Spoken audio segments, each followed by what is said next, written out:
and workshop activities with Lina, and we have also always shared a point of view on architecture, a very precise and focused question on how to be precise and rigorous with architectural shape.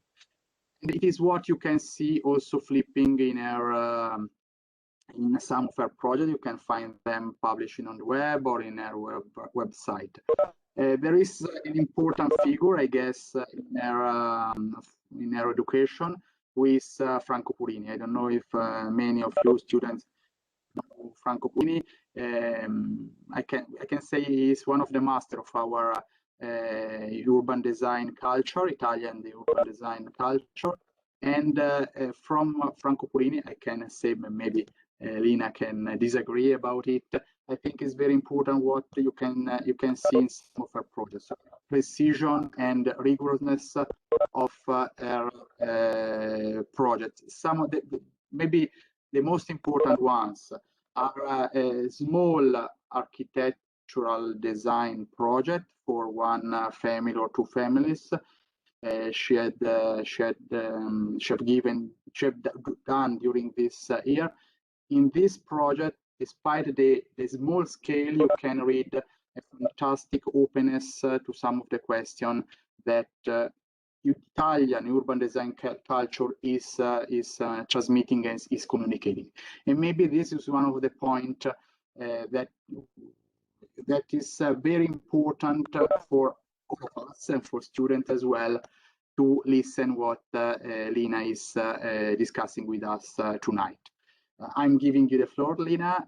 Thank you for also the availability to discuss with us also about your approach, not about just about the workshop activity you are doing during these 2 weeks. And for sure, at the end, we can have with colleagues and students a bit of time for a question and answer.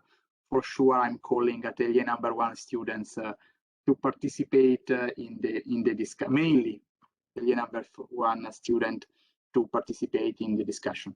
So Lina, the floor is for you. The virtual floor is for you. Thank you, Michele. Thank you for your very nice presentation. Maybe too much for me, but I will show something related to my activity. But I have to say I have to really thank you for inviting me, because it's always participating in your activities is always a very important way of learning. So I learned a lot from you, and so it's always a privilege to be part of your initiatives. I'm seeing that I cannot share my screen again, because my SharePoint is gray. Okay. Okay, now it's fine. Come se sta adesso dopo un po'. Yes. So I'm going to share my PowerPoint. Let's try to make it all screen. Can you see it? Think so? Yes. Yes. Okay. Okay, great. So I was very, in doubt about what showing today, because I wanted to show something useful in a way for students, but also something that can characterize my activities. So something related to my research, but also something related to my design work and to my built work in the northern part of Rome. So I put two things together in order to talk about what's the meaning of building communities. So the first experience that I want to tell you is the one that I shared with a group of very nice and good students coming from Cornell University. This was an experience. It was actually a design studio that I taught in 2018 at Cornell University. I was invited to teach a studio. It was a third-year BArch studio. And when I was preparing the syllabus, I was very in doubt about what could be a topic of a third year class in the United States. So I also wanted to propose something related to my experience as an Italian architect. So an architect who generally work on the connection between urban design and architecture, to quote something by Aldo Rossi, to something related to the architecture of the city.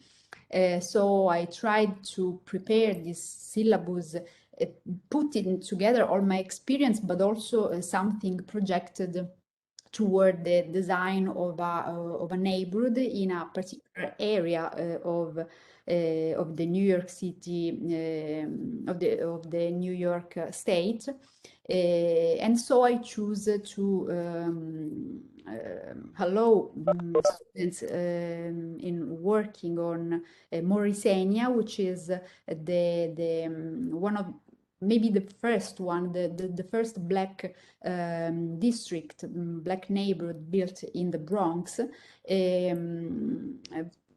Of course, because I knew pretty well this area, because I lived for 1 year there before teaching to Cornell, but also because I thought that probably many students were well known about this district. I was, of course, totally wrong, because students didn't know very well the Bronx, and also students refused in a way to work in the Bronx. So they were very frightened to work in this area, also because we had to go there, so to visit the area and to make this field trip as it's usually they do.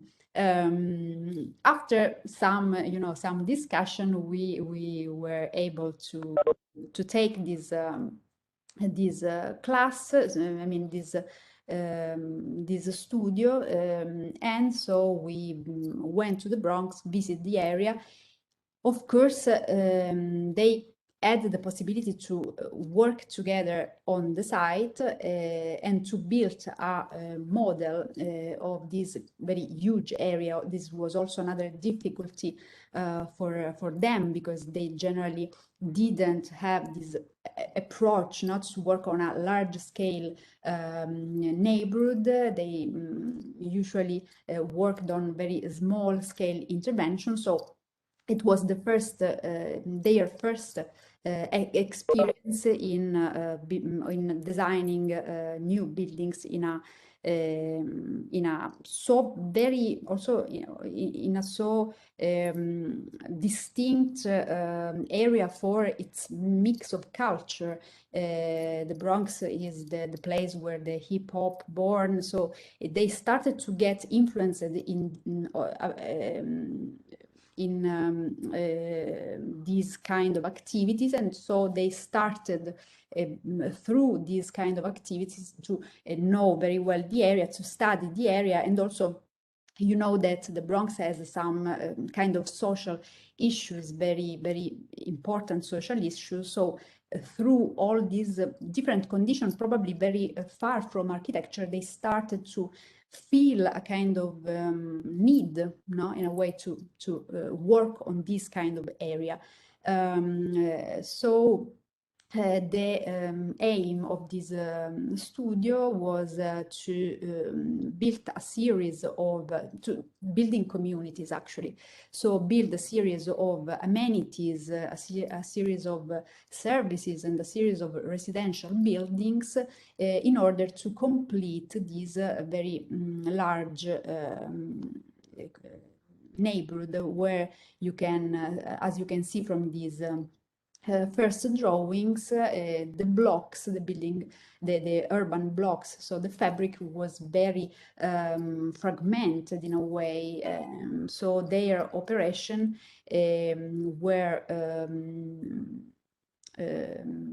like they had to solve these kind of problems, also trying to give a unique form of this, so to reconstruct this block, creating a kind of collection of buildings in order to stress these boundaries, these lost boundaries, and also to make, for example, some infill intervention in order to create some small green areas within the city and some public spaces.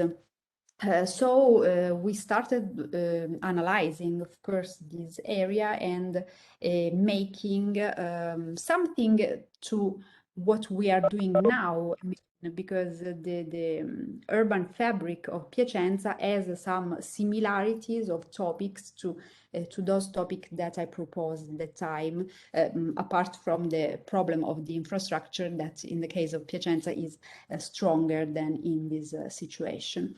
These are the first solutions for creating this connection between different blocks in the city to create, for example, buildings that can be used in different ways. For example, one of the students proposed to have some a kind of mixité of programs in the same area, or some of them proposed to create very long connection of collective spaces through buildings, or invading the ground floor of some buildings in order to create this connection. So it was a very interesting studio, and it gave a kind of very, very interesting solution also for the reconstruction of the facade of these old buildings through some light and some very open framework that allow people also to understand what happens inside the courtyard of these buildings, where they usually put some very nice green spaces. So they worked through models from the beginning in order to create a system that very soon were adaptable structure, so adaptable framework that they can use for different situations and for different points of this area, changing some of the tools of this structure. So this, for example, was the solution that one of the students adopted for creating a kind of idea of connection, so overcoming the separation that this building probably had at the time. This was one of the students' metrics, in a way, of the projects. It shows very well the topic of its idea, which was prescription parasite. So he wanted to work through this building that very often were related to the blind facade of the existing building, to create a very interesting urban organism. Here another image of the students' approach to this temporary structure that can, of course, describe also some informal forms of public space. Again, another solution about the roofs of this neighborhood, and about the idea of creating some pile structure or some structure that recalls a little bit the fishermen houses. So they are houses on the air, according to the vision of architects like Jona Friedman, for example. And so these attempts to activate these suburbs, this periphery of the city, went to the direction of create a very close sense of belonging, but also to trying to avoid the ghettoization, of the neighborhood, which was also a kind of risk, no, of this kind of operation. I also choose this area because it was one of the most, genuine, original area of of New York City, because it was one of the area that escaped the attempts of developers, to extend their Manhattanism to the periphery. So it was one of the very few areas of New York City which had a kind of original pristine condition. Here, another solution that another student elaborated for her project. She worked mostly on form and on typological variation of these cells that then can be used to reconstruct again the borders of these blocks.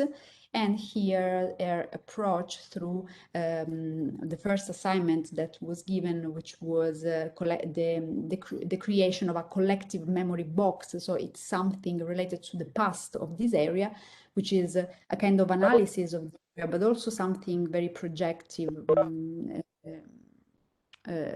in order to have kind of a series of tools to face the project for a closer perspective. Here you can see this last solution of Gwendolyn, who decided to work on these kind of cubes that can collect residential programs together with public amenities. She chose to concentrate the residences on the high floors, while leaving the space on the ground floor and on the ground floor for public activities, in order to create a path of services all around the ground floor. This solution doesn't in a way close so much the blocks, because she gives the possibility to go inside the courtyard, and so to explore this courtyard by inserting inside the courtyard these small buildings, which were in this case a church, a community center, and so some amenities that could also improve the condition of these generally not very good residual interior spaces of the courtyard. I showed this proposal, this studio, because I think it has many analogies with what our students are doing, and I think what they are asked to do now, in order to complete in a way the border of this part of the city of Piacenza on which we are working. So this small scale of the intervention probably can be the starting point for creating new communities, or maybe the opportunity to create the condition to activate these communities. The other case study, we can say, that I want to talk about is another way of creating and so of building community. It was mostly related with my practice, and it is work that I started together with the office Malfona Petrini in 2008, around 2008 until 2018. So it's 10 years of work of this study, of this office, always working on the dimension of the house. And of a particular house, because this is we are going from the city center in a way to the suburbs. So here we are in the countryside north of Rome, and so in these territories, we can say the house is a kind of matrix. No, the house is an all-encompassing building, because all happen inside or outside the house in the suburbs, where you start your practice. For example, you can make it inside your house. You can open a shop, for example, inside the house, and these happen frequently in these suburbs. Nurseries or schools many times are hosted inside houses, as well as churches and many other activities. So I tried to tell about this experience that takes 10 years of my activity inside a book that that recently have been published. This one, Residentialism. This was published just a few weeks ago, so it's is going to be distributed. And the title of this book, Residentialism, is want to refer to this condition of the all-encompassing dimension of the house in the suburbs. So what residentialism mean? Of course, this book is basically a story, because I told about this work, but it's also something related to a philosophy, to a theory of design, and also it's something like a practice, because it's the construction of a practice, which of course is not just a practice made by architects, is also made by negotiator in a way, because our work is always changing, no? Because we, from the one end, we have to be architect, and we are interested in a formal in formal issues, but on the other hand, we have to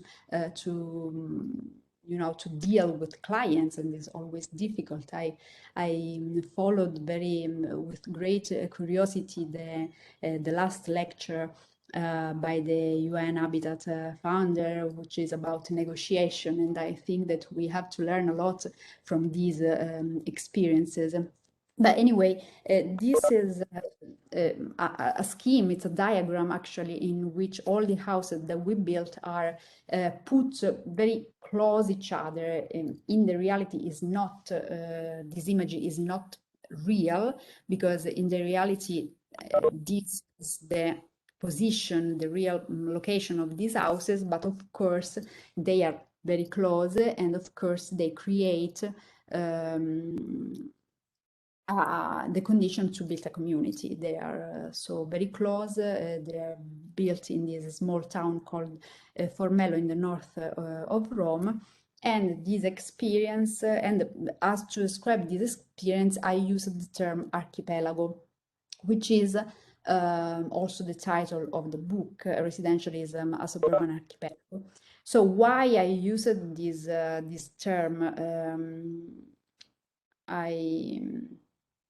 The archipelago is a figure that is generally used as a landscape figure, but it's also been used in many cases.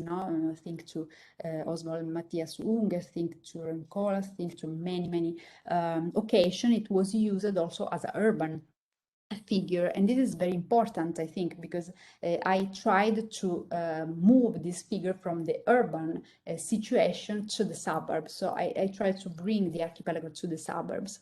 And what I learned from this experience of building houses in the suburbs is how our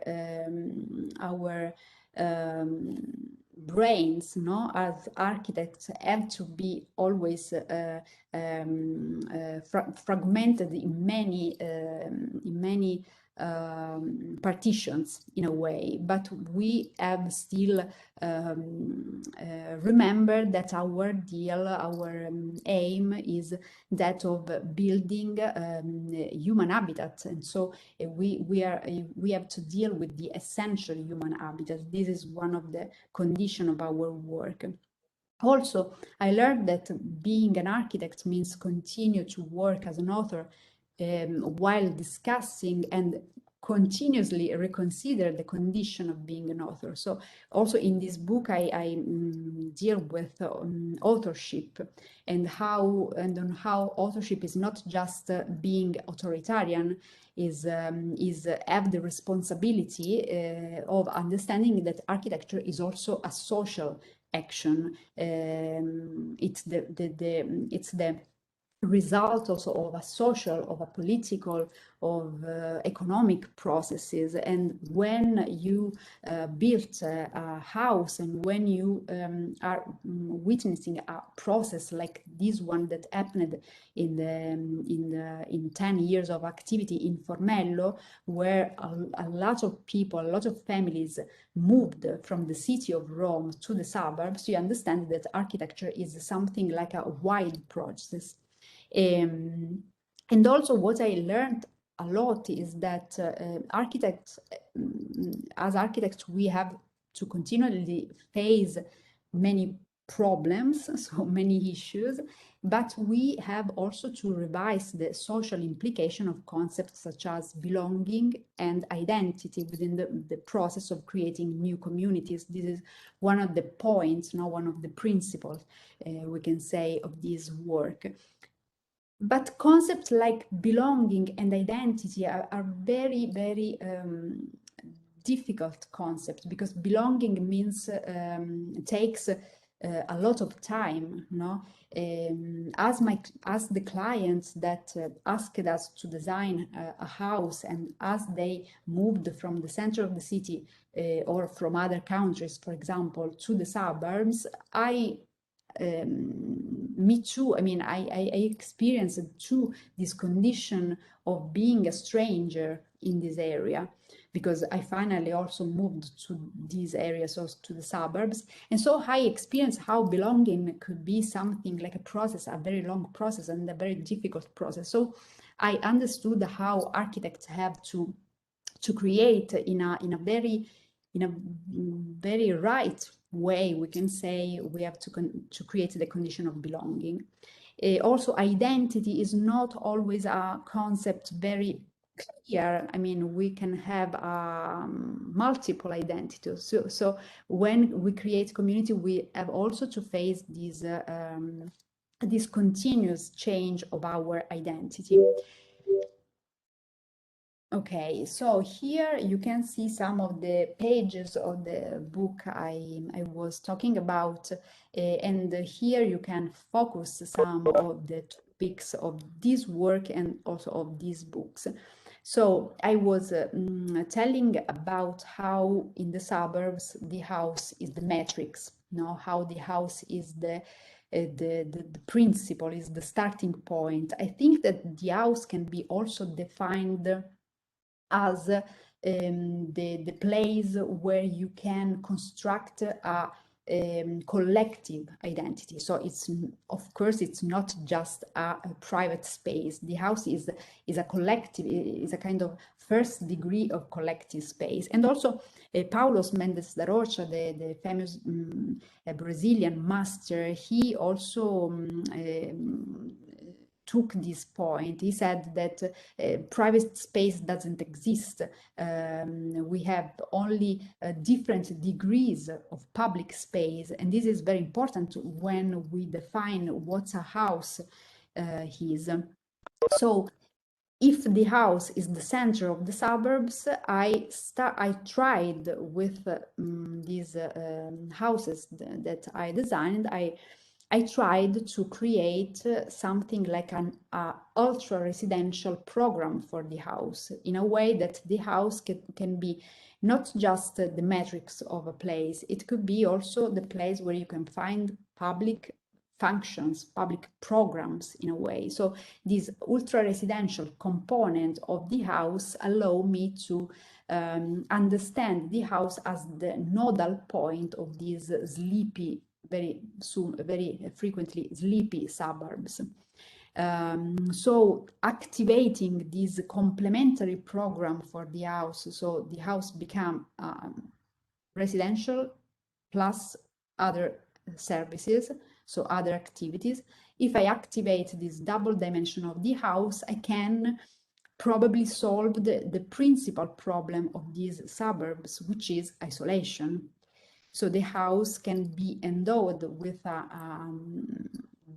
different other function in a way that this can be like a collective service in the city. So in this way, I tried to transform, to turn the residential vocation of this place, of this territory. Of course, this was this was a process. This was a very long process because these projects for the houses in Formello started from actually these projects, the projects for the Finestre sul Fiume. So started from one house, two house, three house, but then it became a very long process because these houses started to become more and more. So at that point, I started to think about constructing a system, so constructing a kind of master plan for the suburbs. So just to give a small view on this work, I can present you some of these houses. The first one, as I said, is Finestre sul Fiume, which was a complex of 3 houses which deal with the same topic. In that period, we were very interested in the formal approach to architecture, as you can see from this kind of drawing. But we were also very influenced by the history of our architecture, no? So from some figures of the Italian history, like the porch, like the portico.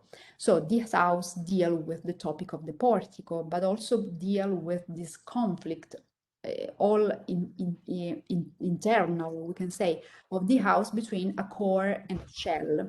We have a core, which is the dimension of the family, the intimacy of the family, and we have a shell, which contains this dimension of the porch. The houses, of course, have a privileged relationship with the landscape, with this very, very interesting territory that is framed by this shell. As you can see from this plan, these houses are kind of similar because they deal with the same topic in 3 different ways. And what was interesting at regarding the aim of building communities is the fact that we started to design these houses as a unique complex. It was not possible, of course, because the developers said, no, these houses need to be divided by walls. And so they suggested, of course, to raise these walls between them. So we were a little bit, it's a problem of negotiation. Of course, designing is a problem of negotiation, but we were very, it was not our decision. So we started to think an alternative, not to these walls. And so we started to think about the possibility of creating something like not a wall, but maybe a green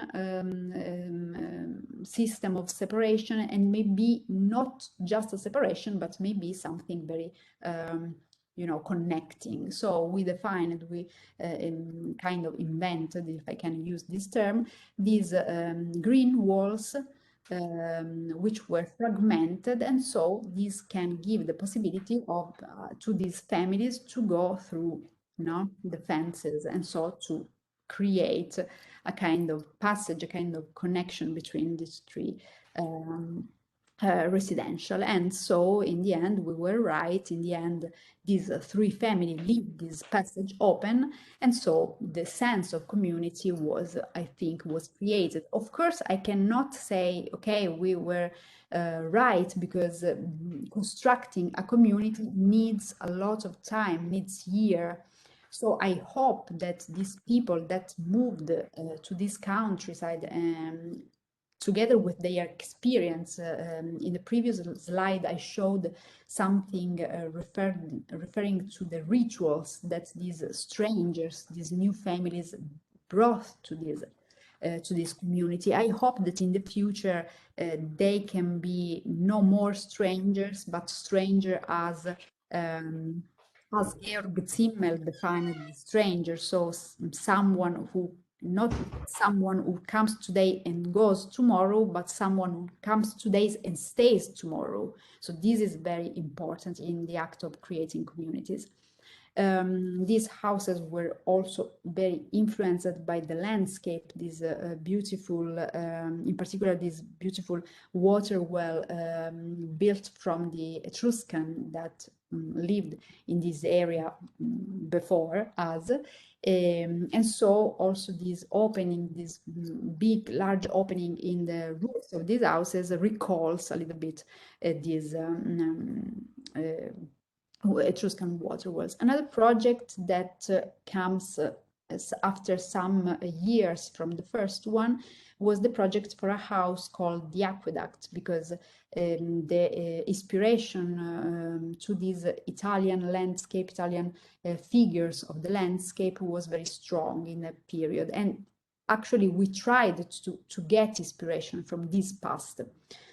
So this house that appears as a long structure, as a red structure in the countryside, takes its root, of course, from some temporary and maybe vernacular also structure belonging to the countryside, and in particular, when we were doing this research, I was looking a lot at the Italian rural architecture, and so this continuous presence, no, of this like cascine in the periphery, in the suburbs of this town, was a very strong inspiration in making one of the facade, one of the facade. This is the small pavilion that faces the house of this structure. Also, another inspiration for this long construction, which is as I said, a residential building, but also is used as a B&B construction. So each of these houses has a ultra residential program inside. Another inspiration for this house was the client's job, because the client was a constructor, a builder of tunnels and bridges, and very high and very, very huge structure. So also this influence was absorbed, in a way, from architects in creating this kind of infrastructure that put together two dimensions: the dimension, of course, of the infrastructure, but also, as you can see from this photo, the very small dimension of the rural and vernacular, mostly, buildings that are located in this area. This is one of the pictures took after some time of the construction of this house, in which I think the house emerges more as part of this landscape, because the landscape is going to absorb, is going to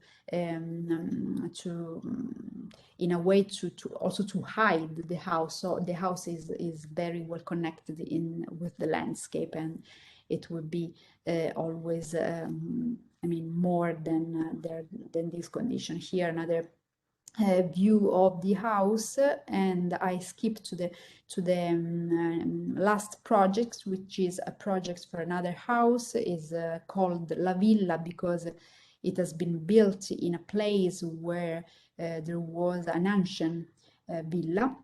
So the name of this land is just La Villa. This house has been built in front of the ancient villa, from which it now emerged just a tower. But this house explores all the figures that characterize this ancient structure. So the tower and the courtyard, which were the main figure of this ancient construction of the maybe 19th century, 18th century. Also another way to describe this house is again is dimension of the ultra residential program, because this house is not again just a house, but is also it hosts also a public collective, let's say, activity, which is an office. So again is another node, no, for these suburbs, because it can be recognized as a house but also as something else. This is the visual no comparison, not comparison, the relationship between the section of this house, which is a very long house. It takes 10 years probably to be built. It's a very long house where the tower of the ancient Villa Versaglia is visible, no, from above. The house is on this floor, so you have to descend in this kind of underground level, but it's not an underground level, but it is anyway down from the street. And then it develops around this courtyard, which recalls the ancient courtyard of the ancient ruins of Villa Versaglia. Also, this fragment, this image that we discovered, it's not a postcard, but it's something related to the past of this area. Here, La Villa is described, no, as a complex of buildings that can be in this time, that can be converted into a kind of public service, a centro di reparto. I don't know what's the translation, but the villa, the idea was to convert the villa in a public service. So this is another element that allows us to rethink the construction of residences in the suburbs like nodes of an archipelago of constructions. These are two very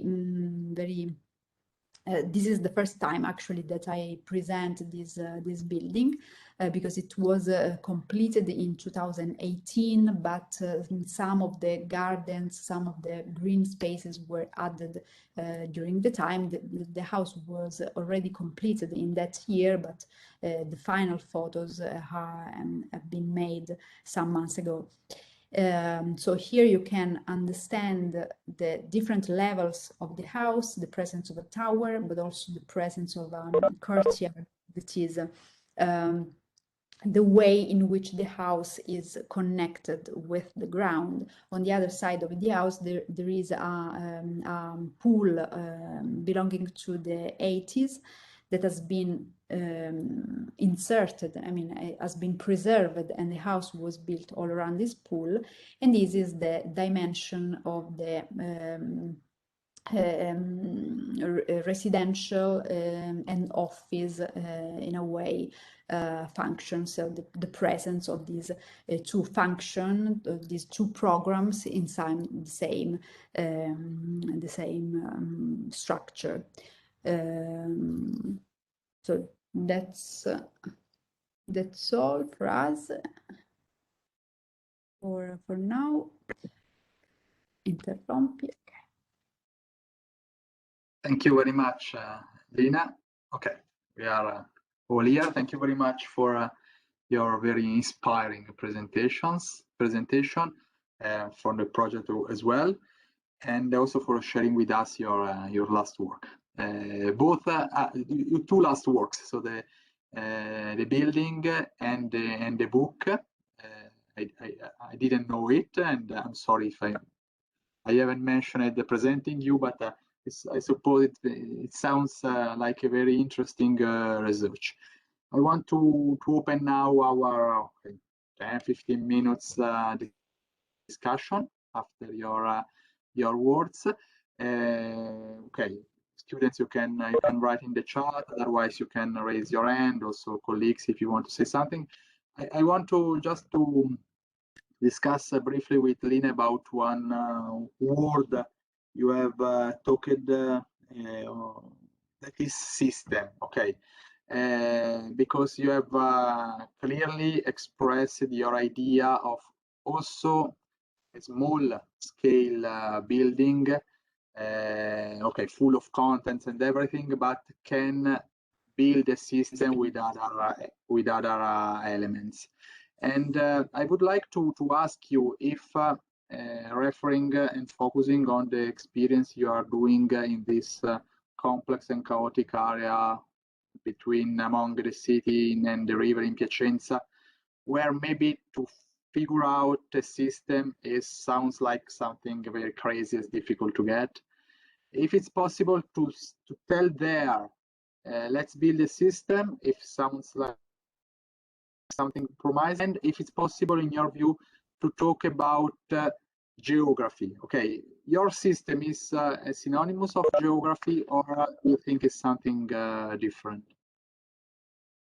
Yes, thank you for your question, because I think it's very helping because we are just in this just today developing this strategy for the area with students, and we were talking right today about the possibility of creating a system, and I think this is the one of the possibility for this area. Of course, we have many other issues now. You know that the infrastructural dimension of this area is very limiting, no? Is limiting our options, because or you have to destroy some of these streets, or you have probably to hide part of them. But anyway, you have to face the problem of the infrastructure as the main problem. But after that, after developing a strategy for the infrastructure, I think that the possibility of constructing a system is what we are pursuing in a way, because the idea that is emerging right now is that of creating, using this small scale of architectural intervention for constructing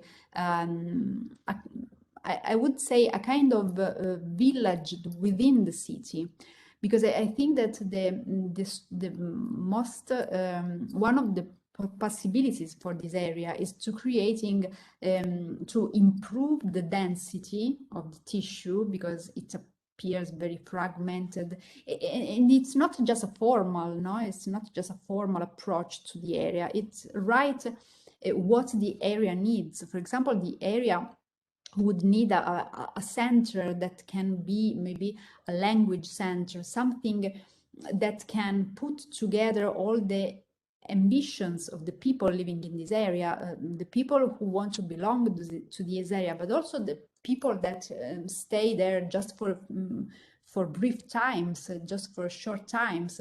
So a kind of community center, I think that could be a very important strategy to give not an identity, but a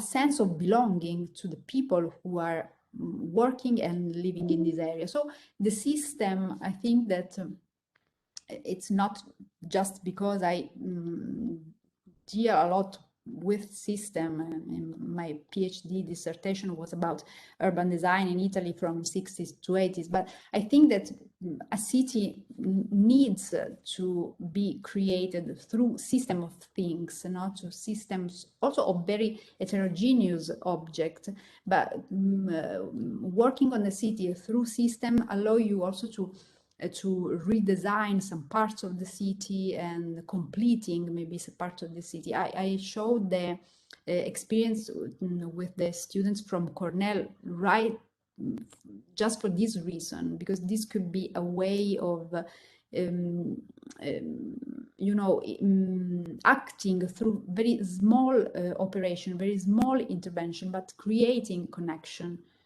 I think that our most important trouble is the separation in a way. Sometimes separation is useful to make more precise some actions of the project, but our responsibility as architect is to create connections. That means, I'm referring what we were discussing on Saturday, that means maybe creating conditions to make communities, okay? Yeah, okay. exactly. Dirk, I see your hand. Yeah, thank you for the presentation, Lina. It's I like the architecture, I like the design, and what is very impressive is how architecture can be a focus point in the landscape or in the urban area. Your projects were now placed in the landscape, so there are two possibilities to look on this building. It's from outside and from inside outside. So what can you see in the landscape? And this is what I was missing in the presentations on Saturday, that the view on the landscape from the site of Piacenza on the Po River, on what is going on, was missing a little bit. But on the other hand, your architectural design was also reminds me to this, we call it in Bilbao effect, this possibility to have a kind of jewel placed somewhere in a neighborhood which is almost uninterested, not very interesting, and behind barriers. And so if there is some point which is so interesting, so fascinating, so wonderful that you want to go there, and there you meet other people who are also interested in this. This is one of these wonderful possibilities of architecture.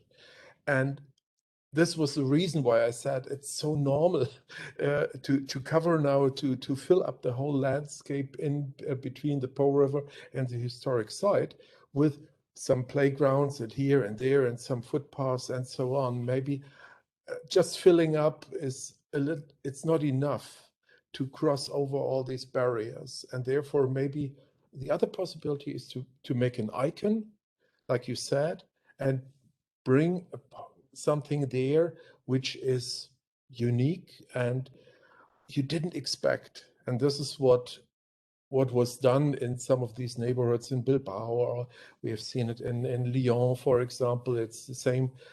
It's a museum which nobody expect in this site before. I've been there this summer, and it's. I don't like the architecture style, but it doesn't matter. It's a focus point. And maybe this is an idea for one of your students to work on this. Thank you.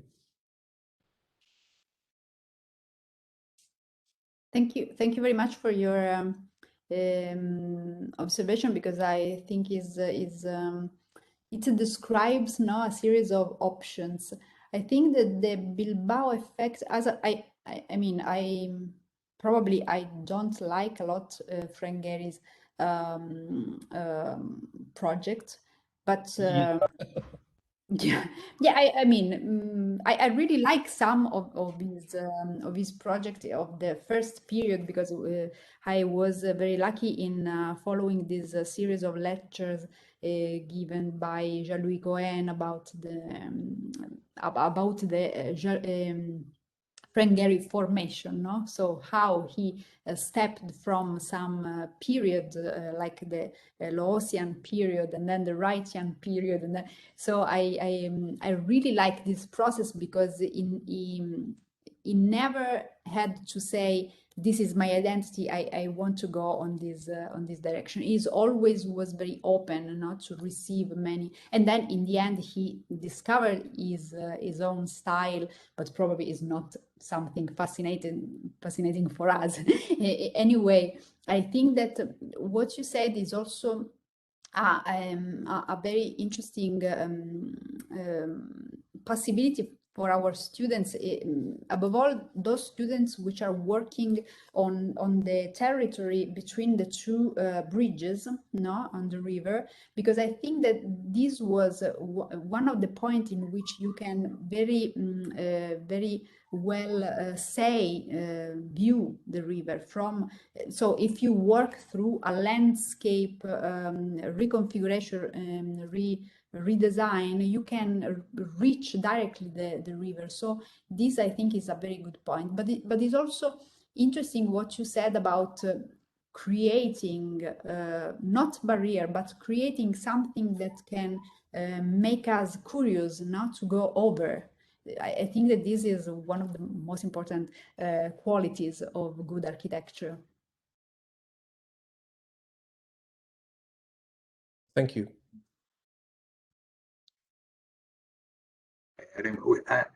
There is okay, Xiaoqi Han. If you want to open your mic and camera, you can give your question directly to Professor Malfona.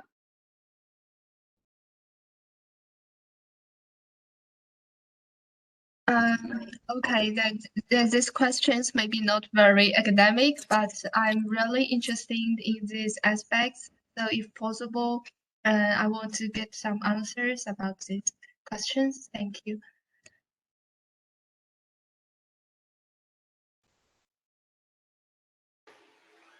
Well, I don't know. Thanks for your question, because I think is full of very it's a very interesting question, but I don't know if we can make a distinction, no, between these approaches, because as I said, actually those students were coming from different countries, so they were not at all American students or US students. In fact, when I proposed this area, they said, oh no, but we can go to Manhattan, we don't need to go to the Bronx. So this is about the very rich presence of many culture inside this US institution. I don't know. I probably think that European culture, but no, actually, I cannot. I don't know if I can reply. Western culture, European culture is mostly based on this kind of connection between urban and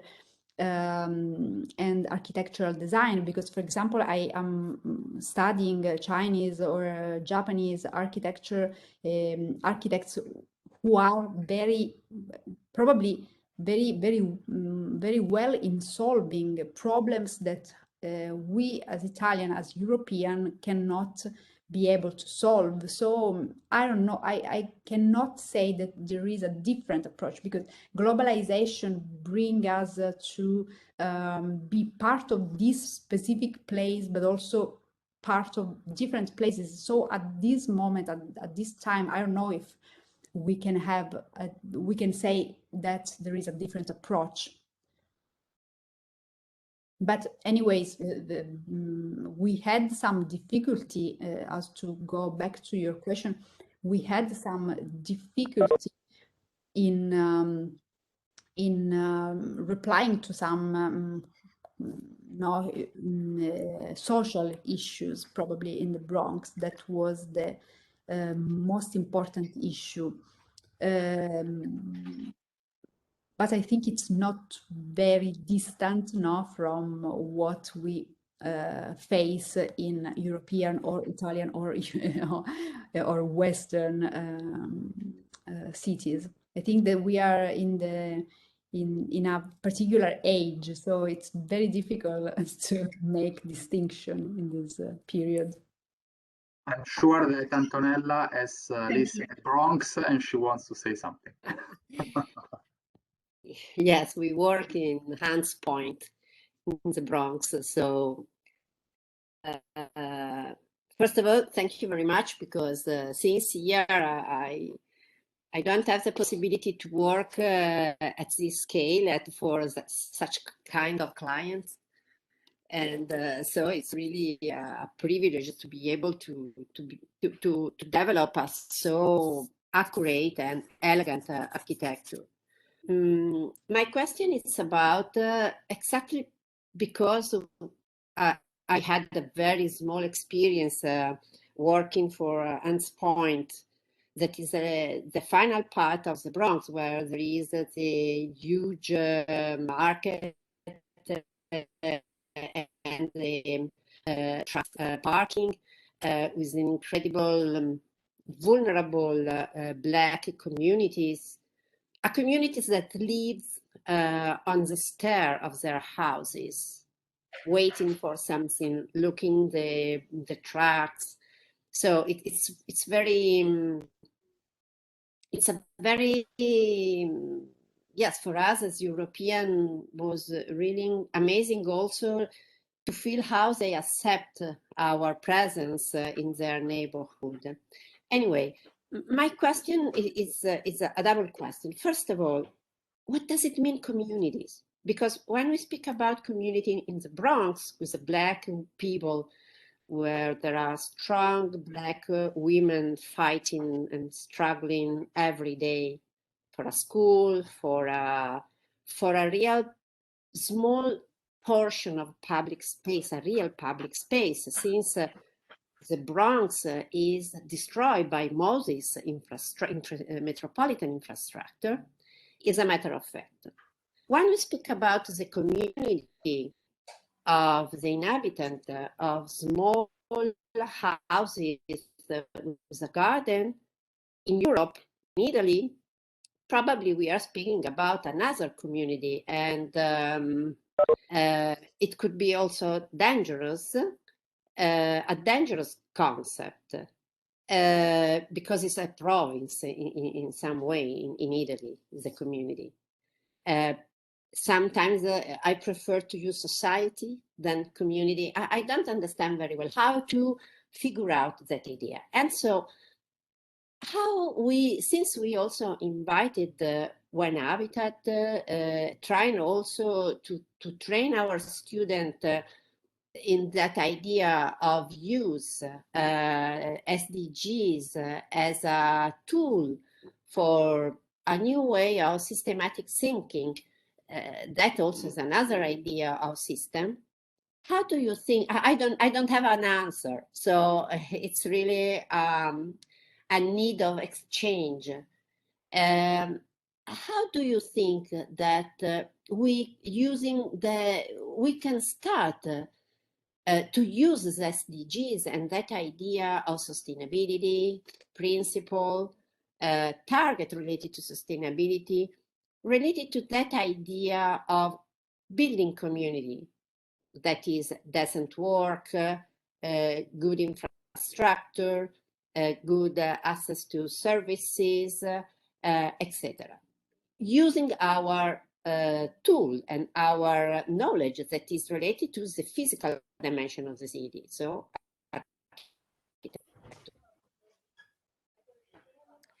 anyway, thank you very much. Beautiful tonight.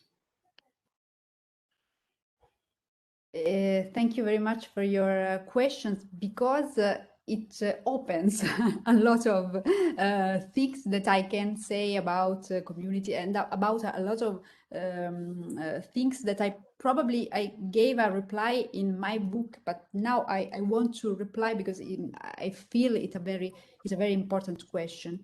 So as for the sense of community, the place where I worked for 10 years of activity is very close to a gated community. And this is Olgiata community, which is a very famous community for rich people, actually. It was built in the 60s. I analyzed part of this community, which is closed in the sense that you have this gate, no, before entering this community. I think that the community that we built in Formello is something completely different, because it's an open community, open to the strangers, and I take this word under because, you know, strangers in the sense that are all people coming from the city of Rome at first, and then from different countries.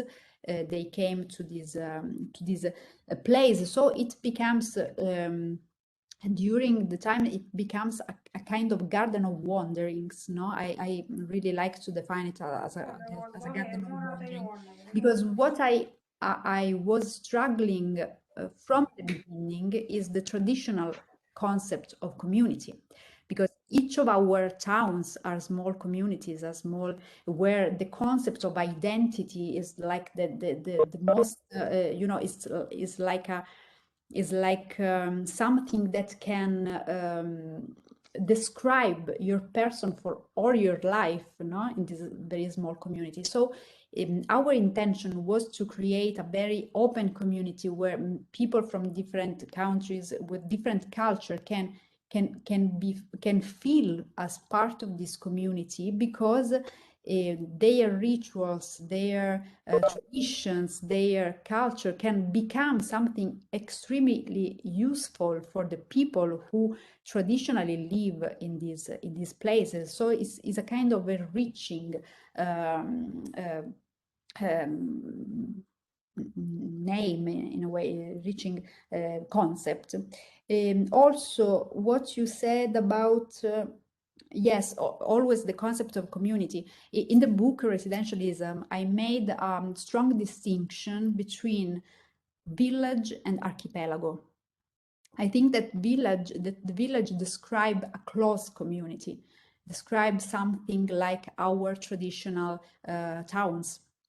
A village is a close community, is a place where all people know themselves, know the family, the origins. An archipelago, on the contrary, wants to struggle also this traditional concept of community. So this archipelago is a completely open place, is a place where people coming from different origin and also different social classes, we can say, live. We of course we happen to design a lot of single family houses for what we can say a middle class, but we also were involved in designing some social housing in this place. It's not a very beautiful project, but we were very busy in constructing also this other. And also we were for a long time involved in proposing to the municipality to create also some amenities, some services for these sleepy suburbs. But this is something completely difficult, and we always found walls, blind walls, against our attempts to create new services. So this opens a lot of very important, I think, issues that of course we hope to solve in the future. In the meanwhile, we really hope that these people coming in this place, in this territory, can enrich this territory and can open the traditional mind of these people. Okay, there is a comment by Karim. Karim, can you give it directly?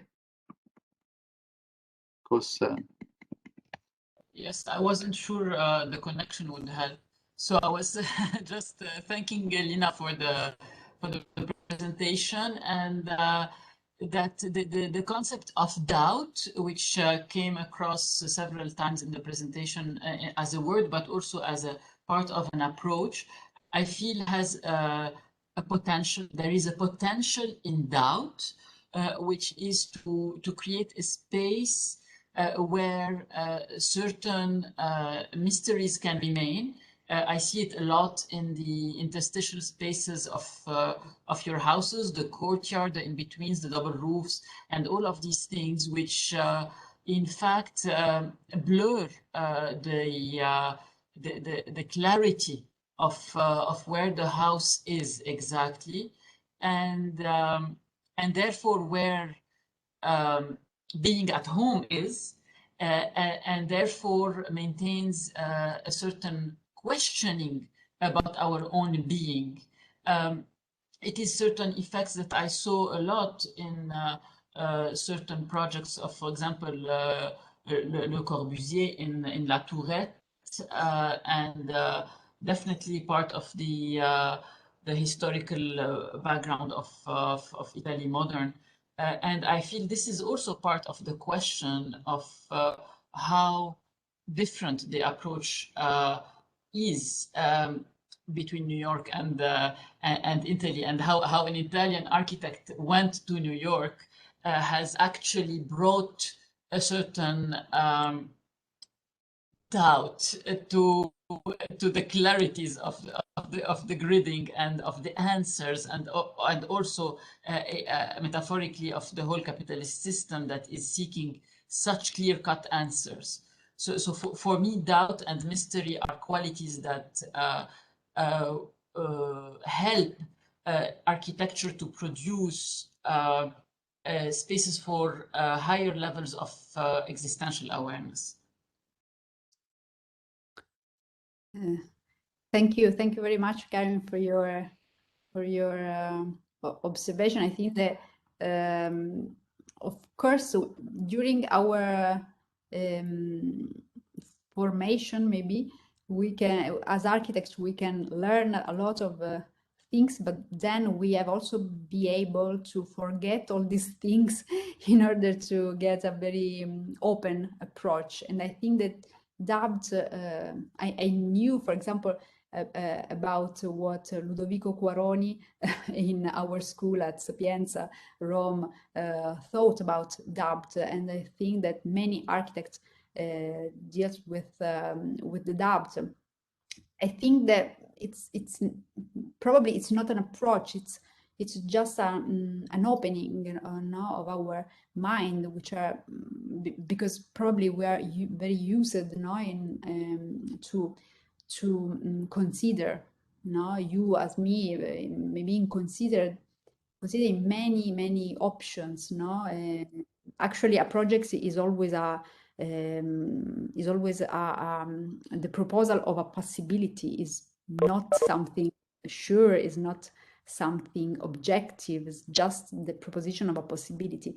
So we have, I think, in our background probably this openness to the doubt, and also I think that as me and as you, many architects already experience this very big effort, no, that is needed to make a project, that of forget all what we learned. And this is very, very difficult. I spent probably many years to forget what I learned and to try to find my way, you know, my personal way. And also as for the other question by Antonella, and that you also put on the table, the question of the Bronx and how the approach of European, Western American could be different. I think that at that time our approach is similar. I have many colleagues, American colleagues, that are very sensitive now for some problems that probably I don't see. So it's just you know, a particular way of seeing, or a particular perspective in which we see things, because probably we are more informed and more influenced by our traditions, our roots, no, and we need to get free from this tradition and from these roots, probably to see the things in a very objective way. As for the Bronx, another condition that deal with the very good position by Antonella is the one about the condition of the ghetto, which I found many times in the Bronx, also in the Italian, for example, Italian ghetto in the Bronx or other. A very important social issue is that of freeing this neighborhood from the condition of being a ghetto. And in fact, we had the possibility to discuss these things with when students presented this project with Ezra Akan, who is making a very good work in the direction of decolonizing some of the architectural convention, architectural mind of Europeans. So this is about continuing reflecting on these topics, and probably at certain point we can have a shared point on this aspect, hopefully. Okay, thank Lina. I guess we can close this very inspiring and fascinating. There is Juan Carlos. Okay, so you can close with the last question and comments. Yes, no, this is a very short question. Thank you very much, Lina, for your presentation. Very, very interesting. You have a very interesting reflection approach about the place, the landscape, and the uses. My question concerned the materials. How is this aspect integrate into the project design process and its relationship with the landscape? Because all the building is it's color, significant colors, and very strong and beautiful forms. And I want to know what is your reflection about the materials for building. Oh, thank you very much for this question, because it's something that we were trying to reply in the, we can say, I don't know if we can say, but in the second period of this our experience of designing houses, because as you saw from the first project, the Finestre sul Fiume, we actually were very influenced from our masters, the form of this building, the research for abstraction, and this look at the tradition of Italian abstractionism was very strong. So I think that this approach toward the landscape sometimes could be limiting, because it limits a little bit the relationship of your buildings with the context, with the landscape. Anyway, after some time, I understand that even these first projects of the white houses were expressing the concept of opposition between, from the one end, the will to be abstract, the will to be in line with the tradition, but from the other end there was also something like irrational, or anti-rational in this approach. So after that period, we stepped to another moment of our design, which we challenge on materials, because at the origin these projects were very attacked, from many people belonging to these communities of which I talk about.